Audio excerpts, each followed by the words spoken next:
Namaste. So, another big announcement. I wouldn't make these videos and go to all the trouble I have to go to upload them unless I have something really important to say, right? So, this time, it's about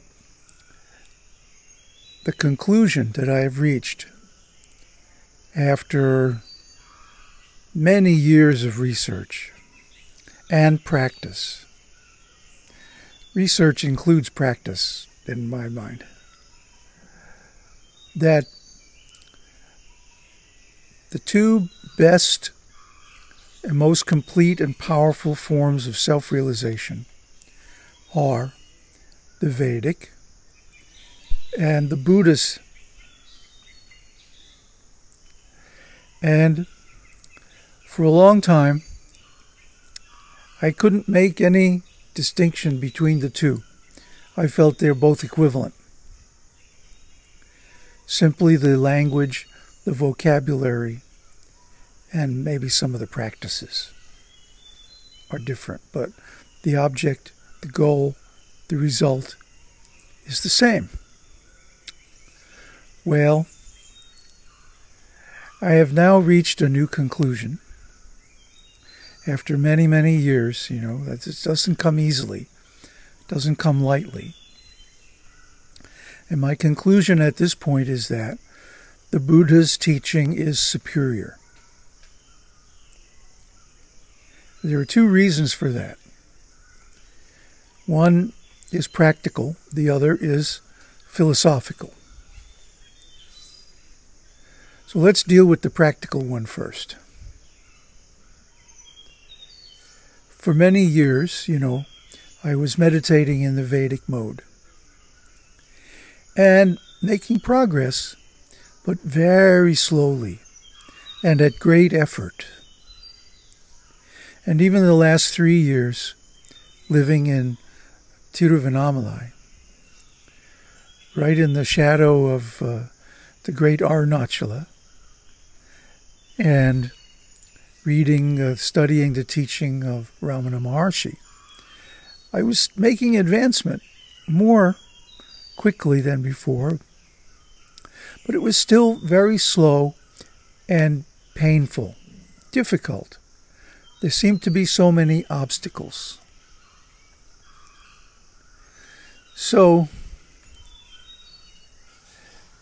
I could get a clear vision of the object of Ramana's teaching, Turiya and Turiyatita consciousness, but only with great effort, and it could not be sustained for very long. But here, practicing the Buddha's teaching, within just a few, it's been about 1 month now. Just within a month, I got a very, very clear, powerful, and persistent realization of Nibbana.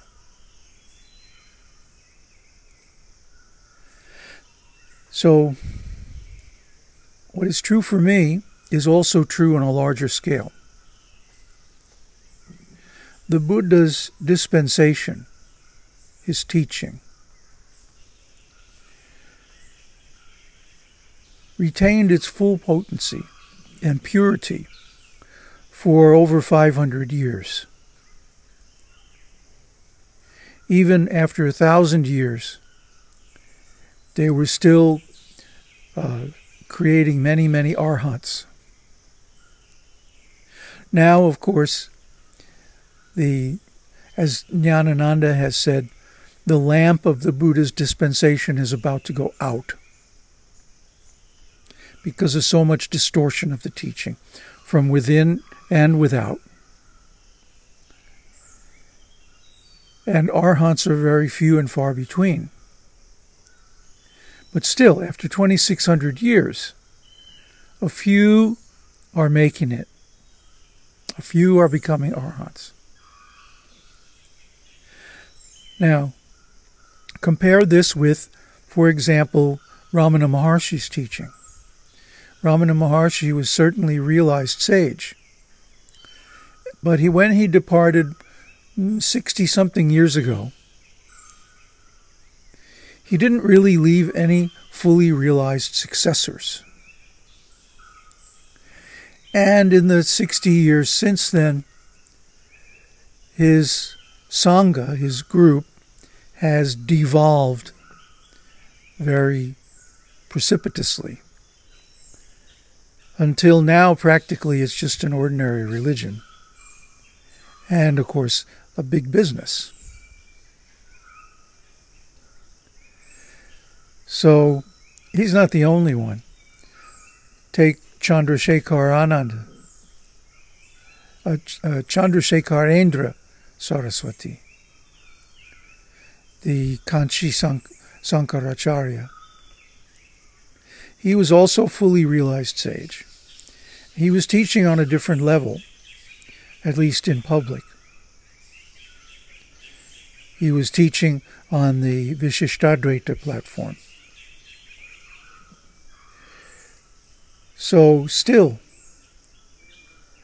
his passing maybe 40, 45 years ago, and now his group is like a Hindu chauvinist Brahmanism church, cult.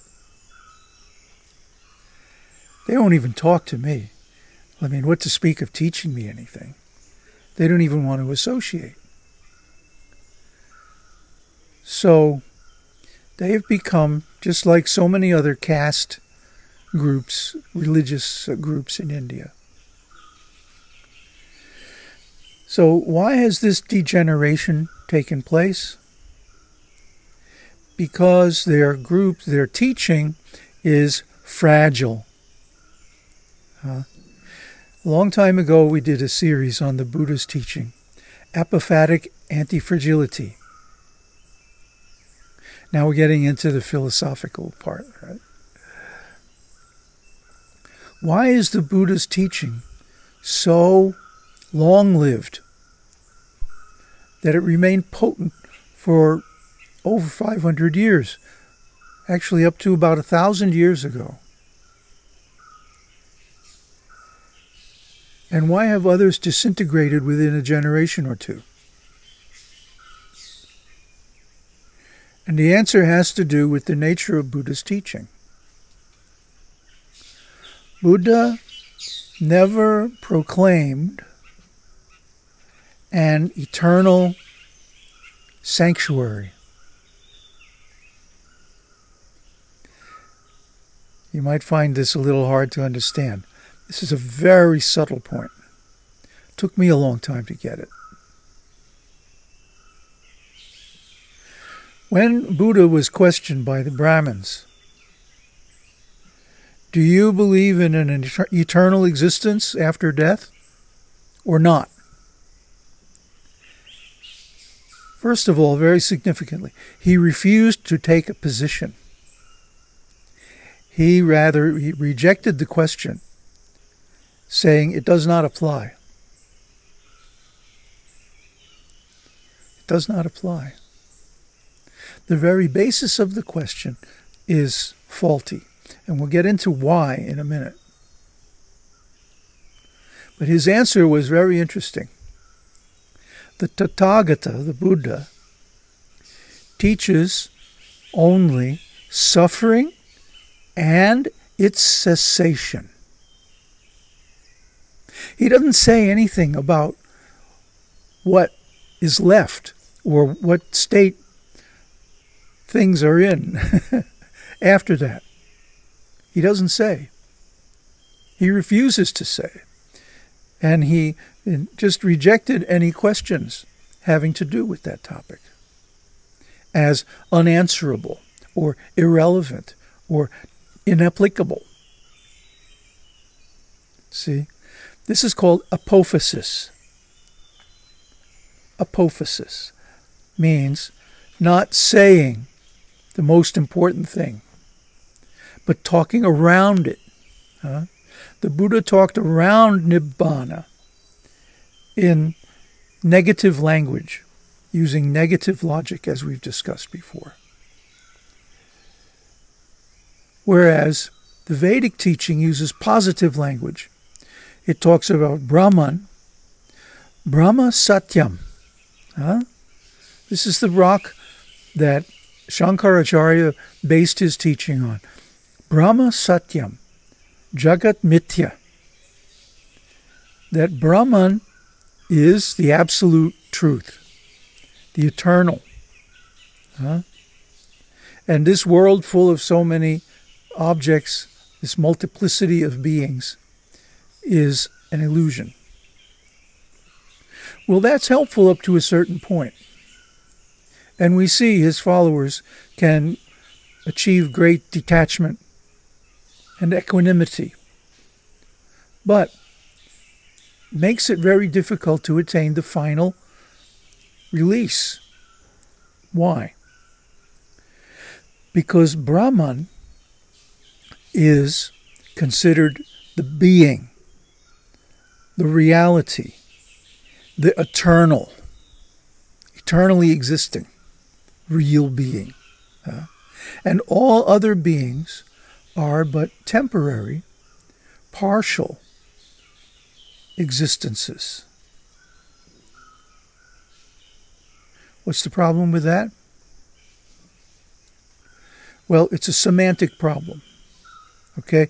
Even if we grant that Brahman, what is called Brahman in the Vedas, is the same thing as Nibbana in the Buddhist teaching, even if we grant that, which is a very iffy assumption, but